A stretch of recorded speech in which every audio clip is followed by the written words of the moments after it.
everyone. So I've been promising you a book review, and I'm gonna give you one today and one on Friday. So I'm going to keep my promises. I fell behind on my reading, and I really wanted to finish this book. This is the Godfather Doctrine. It's a foreign policy parable by John Hulsman and A. Wess Mitchell. With his own finger. It's a really tiny book, but it's really difficult to read. So, for those of you who aren't very foreign, oh, by the way, the tabs are because I am going to be reading some parts of the book.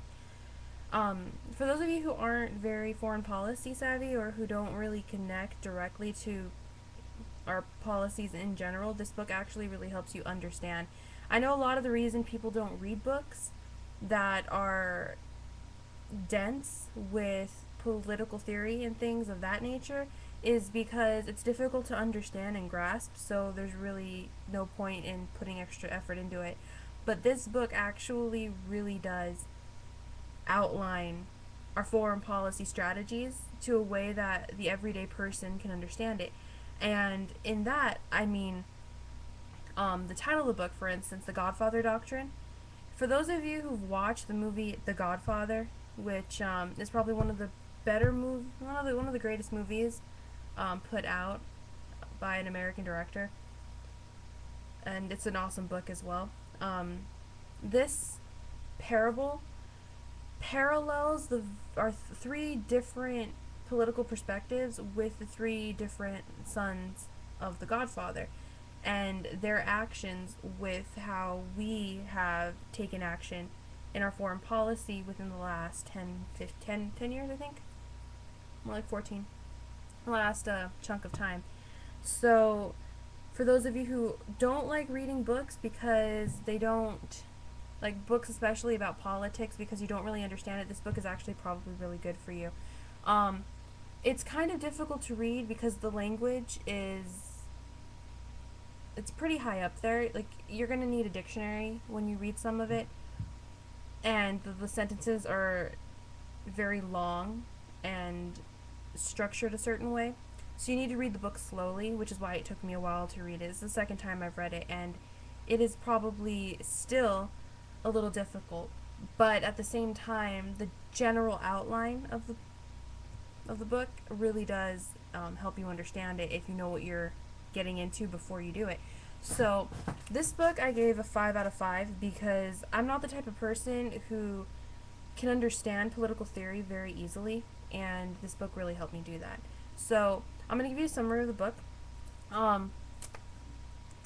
This may or may not be considered a spoiler. You might have to, I'm not going to give you like details, but you're going to have to read the book. This summary will probably help you follow along much more easily than if you didn't have it. So the three sons in the Corleone family are Tom Hagen, I don't remember how to pronounce his last name anyway. He's an adopted son, Sonny and Michael.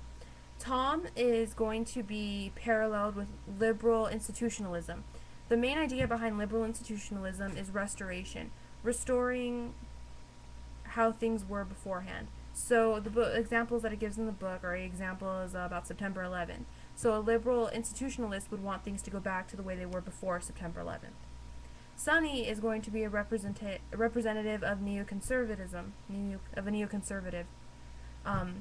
This basically means he takes action, and it ends up resulting in violence or a military-esque type style.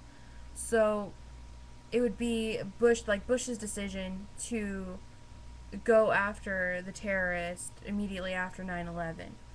You know, I don't care what their reasoning is, I'm going to do this because nobody does this to me. So that would be Sonny. It's basically just attack, ask questions later. The final son, Michael, has more of a realist perspective, and the realist perspective is basically just to re-entrench, which means to reduce in order to improve. So he looks at things for what they are, and that can be very, very helpful because there isn't this idea that, you know, we are the perfect nation, or we are this, you know, epitome that everyone tries to reach, which a lot of people believe to be true. And Michael has this idea that we're a part of a whole and need to function with that whole. So the two parts I bookmark are actually to help understand the liberal institutionalism. This is more like a democratic perspective. Um, this is actually I thought was really interesting because it opened up a different mode of thinking for me. And this is on page 31. It says the party's growing veneration of diplomacy as the sine qua non of America, which is without that of America, basically. Statecraft rests, as it did for Tom, on two assumptions. So basically, we assume two things, or Democrats, most Democrats, and a lot of liberal institutionalists assume two things. That despite their aggressive posturing, the Solozos, which are talking about the movie here, of the world would rather be status quo than revolutionary powers. So basically, we assume that people aren't going to take advantage of, like, it's, okay, people who have violent tendencies aren't going to result to those tendencies. They're going to stick with this idea that, you know, we want things the way they are when another power falls into weakness. And the second assumption is that that the other big families have a vested interest in sustaining the Pax Corleone and will therefore not use the family distraction with Salazzo as an opportunity to make their own power. So this outlines this idea that liberal institutionalists have this kind of non-realistic perspective that there are countries out there who will take advantage, or who have the ability to take advantage of America when America is in distress, and that there are countries out there that we don't really consider threats that are threats. And I think understanding that those two things are reality is really important and crucial when devising our foreign policy, as the authors of this book have pointed out. So that's important to understand when trying to understand liberal institutionalism. The second part I wanted to read to you says that like the current international system, the situation that confronts the Corleone family is one of interesting multipolarity. So there are a lot of different people involved, not just the United States. Again, I'm paralleling it to the U.S.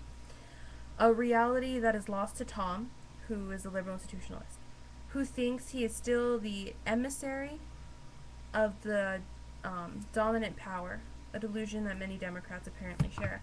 What this means is that a lot of liberal institutionalists who happen to be some Democrats happen to be liberal institutionalists, have this idea that everyone loves the United States because we still hold this power even when we're in a state of weakness, which isn't true.